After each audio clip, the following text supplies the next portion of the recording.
আসসালামু আলাইকুম বন্ধুরা, এসে বললাম ইসবপুর বোটঘরে চা খেতে। তো এটা হচ্ছে ইসবপুর বোটঘর, রাজোর, মাদারীপুর। তো এখানকার চা অনেক ফেমাস, স্পেশাল গরু দুধের চা, একদম খাঁটি দুধ দিয়ে তৈরি করা চা।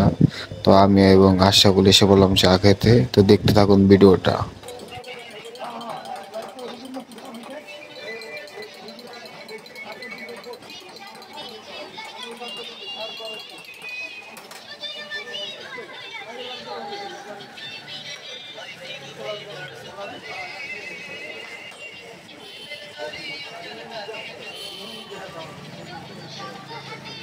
শাকিলে ফোন দিস